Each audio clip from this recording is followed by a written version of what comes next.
আসসালামু আলাইকুম সবাইকে, কেমন আছেন আপনারা সবাই? আমি কচুরলতি রান্না করার জন্য প্রথমে একটি কড়াইতে দিয়ে নিয়েছি পেঁয়াজ বাটা। আমি এখানে 2 টেবিল চামচের মতন পেঁয়াজ বাটা দিয়েছি। দিয়ে দিচ্ছি 1 টেবিল চামচ রসুন বাটা এবং 1 টেবিল চামচ জিরা বাটা। দিয়ে নিচ্ছি হলুদ গুঁড়া পরিমাণ মতন, লবণ পরিমাণ মতন এবং লাল মরিচের গুঁড়ো পরিমাণ মতন। দিয়ে দিব সয়াবিন তেল। এবার মশলাটাকে ভালো করে কষিয়ে নিতে হবে। মশলাটাকে ভালো করে কষিয়ে নিব। মশলাটাকে খুব ভালো করে কষিয়ে নিয়ে আমি এর মধ্যে দিয়ে দিব নারকেল বাটা। নারকেল বাটাটা দিয়ে দিয়েছি। নারকেল বাটা দিয়ে ভালো করে কষিয়ে নিতে হবে। আমি এখানে হাফ কাপের মতন নারকেল বাটা দিয়েছি, আপনারা বেশি কম দিতে পারেন। করে কষিয়ে নিয়ে এর মধ্যে সামান্য পরিমাণে পানি দিয়ে আবার কষিয়ে নিব। ভালো করে মশলাটাকে কষিয়ে নিতে হবে। মশলাটাকে কষিয়ে এর মধ্যে আগের থেকে বেছে ধুয়ে রাখা চিংড়ি মাছ দিয়ে দিব।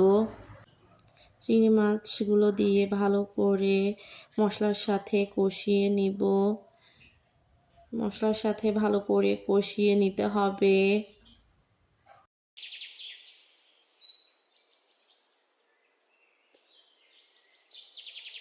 এর মধ্যে সামান্য পরিমাণ পানি দিব। পানি দিয়ে মশলাটাকে আবার কষিয়ে নিব।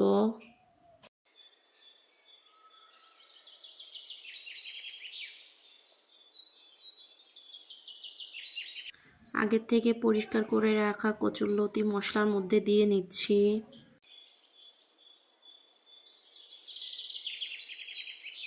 মশলার সাথে এগুলোকে ভালো করে একটু নেড়ে চেড়ে মিশিয়ে নিব। মশলার সাথে মিশিয়ে নিচ্ছি।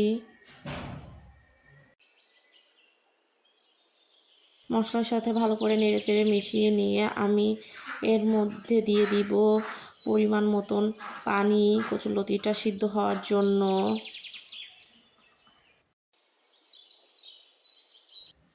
এ পর্যায়ে ঢাকনা দিয়ে ঢেকে দিব। কিছুক্ষণ পর ঢাকনা তুলে নেড়ে দিব যাতে নিচে লেগে না যায়। আবার ঢাকনা দিয়ে ঢেকে জাল দিব।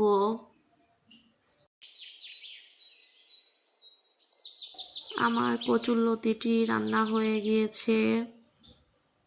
দেখুন দেখতে কতটা লোভনীয় হয়েছে কচুরলতিটি। খেতেও কিন্তু অনেক মজা ছিল। ভালো থাকবেন সবাই। আল্লাহ হাফেজ।